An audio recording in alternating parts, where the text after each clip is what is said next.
All right, well, hello, anyone out there tuning in, and here is our 2006 Chevy Impala. She is ready to go. It is actually the evening before the Derby. We're going to run this one at the Jefferson County Fair. July 22nd is tomorrow. Today's the 21st as we are camping, so I came home, mowed the yard, finished a couple of quick things on this, and ready to load it on the trailer and take it back to camp. And then tomorrow, early afternoon, we'll just go straight from there to camp. So paint design, custom by my kids. This side was Nora's. Each of them had a part of the car. So Nora had this side, Hudson had the driver's side, and then James had the back, which they just did some simple things. And I just threw some simple stuff in the hood as well. Always like to paint the wheels. Been doing that the last 2 years. Had someone tell me how, it really stands out. And I said, I agree. When you can tell how fast the wheel's turning. So that way they can't accuse you of sandbagging or anything like that. But on the hood, just simple, had each of the kids' names: Hudson, Nora, and James, mom and dad. And then Luke and Leia are our two cats, and Yoda is our Shih Tzu dog, which each of them are almost like a kid themselves. So as the sun sets, you can see this side was my son's. He is about to beat, if you're a gamer for the PlayStation, a classic, iconic game, arguably one of the best games of all time, and certainly for PlayStation, but Shadows of the Colossus. So this is I guess the fifth one is the Hawk. Malice is the final of the Colossi, and then Wander, and then there's the sword. That's the kind of hero you play as. Aggro is the horse. So if you have any interest in game, we printed out, came out really well. We printed out the Shadow of the Colossus, but also Eco, and then The Last Guardian for the PlayStation 4. That's kind of like a not a trilogy, but kind of like a series. They're all in the same universe. So that was his design here. And then on the back, my son just threw some simple designs, and he's big into Sonic. He's the youngest of them, just turned 7, and not quite as creative, but hey, a little bit of color and we'll smash it up. So again, straight stock, stock tank underneath. You can see though, and I'll pick this up, this Chevy Impala, same exact setup as the Buick last year. So all the way back here, just in front of the trunk, spare tire there, is where the wiring and then plug goes down through for that fuel cell. So, I mean, maybe I could have drilled a little bit further in, just drill a hole and then run the wire through there. But I didn't really want to drill that close to the tank, and I wasn't looking to do too much. So all I did is I sprayed some spray foam on top of it. I unscrewed and unbolted it first, and I was able to kind of beat back that hole. It was just a small rectangular kind of slot the plug sits in. So I beat it back to make it wider, and I actually dropped the plug down in, and I have rubber, they're kind of like rubber gaskets, but they're actually from toilets. Something with toilet and plumbing. I got them years ago, and I've been using them to wrap the wires in. So you can't see them, but that's what the wiring's wrapped in. Both here where it's going down in, I have a rubber kind of tubing wrapped around it, zip tied, and then spray foamed around it.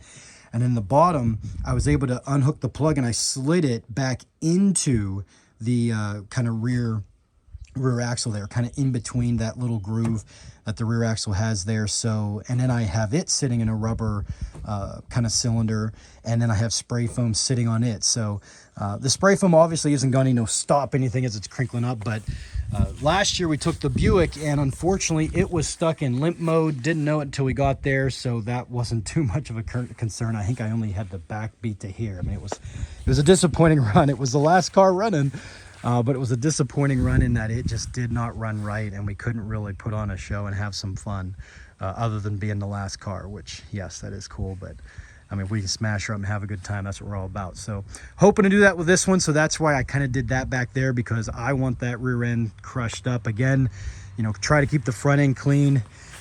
Pretty nice. It's kind of got this unique setup, again, just like the Buick last year. I mean, certainly there's rust, but nothing too bad.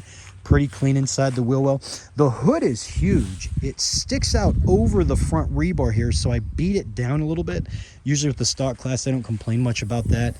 And then underneath, you can see the spray foam. That's the computer, and I think the computer for the transmission, there's two of them there. So again, one was up front here on the kind of like the inside of the frame rail there. The other one was like bolted sitting right there. So I unbolted them and slid them in there. spray foamed around it, got it to set, and then spray foamed even more kind of around that outside. Wiring again unhooked and pulled them all the way around and through. So this right here now running over the top is my headlight wiring, as well as all the other wiring. Again, these yellow clips, that yellow gives away, that was the impact sensor. Unplugged those, took out the airbag. And I kind of like whenever they do this, the where your air box is sitting there. This one, I took off, just unbolted those, and it's kind of got its own, I use that chicken wire as I call it. Well, this one's got kind of a perfect masking for that, so I don't have to do anything there after I removed that kind of air box that had the air filter and everything there. Over here, again, battery sits right here. So here are my positive and negative. Again, U-bolt through it. If you watch the build video, if you don't know how to do it or are interested in doing that, so simple. Black tape it like crazy, so no metals exposed. And then I just like to secure, so you can see the zip ties, I just like to secure them, not too tight that they can't move at all, especially if, you know, you get a big shot or the car's kind of crimpling on itself. But that's how I do that, and it's worked really well. You know, batteries run in, and then just on the inside, again, here I have a U-bolt with another of the AutoZone just battery line so that it can run real far. I mean, I could have it the whole way back here if I wanted, but I have excess there. So just got that Smith's Metal Works battery box bolted in, works great. Again, that battery right there, worth every penny. Gel battery, and it just takes the heat and all the torque from that motor as everything's falling apart. And again, a lot of people use these ratchet straps as kind of like an armrest, which sometimes I do. I don't always do it. But if you are going to run stock and not a rear kind of support bar here that kind of sets almost up to, if not up to, the seat, I had a Derby last year where I busted the seat in half. In essence, the top broke, in essence, at the latches. And it was a mess the last couple minutes trying to keep myself up and trying to hit and not get ricocheted back. So I do that, not only, you know, a little armrest, but also it keeps the seat running through about the middle of the seat, so the seat's not going to break. It's kind of keeping it there. But again, simple inside, but especially with that battery, works amazing. I have had nothing but positive runs in that regard for the last 7 or 8 Derbies since I've got that battery and that setup. Other than that, everything else up front is stock. Topped off, made sure the oil and the tranny, which again, I don't know if you can see right there, it is. Let me see if I can get it to focus. There's the tranny lines loop. There's a slight pinch, not a pinch, but there's a slight, like it's a little tight. It's right behind. Let's see if I can move that hose. So right there where I move that hose from, there's a slight little kind of like pinch. It's not a perfect kind of circle, but shifting through the gears, you know, it seems fine. No issue. Doing that, I kind of went back and forth here in the yard, making sure everything was good.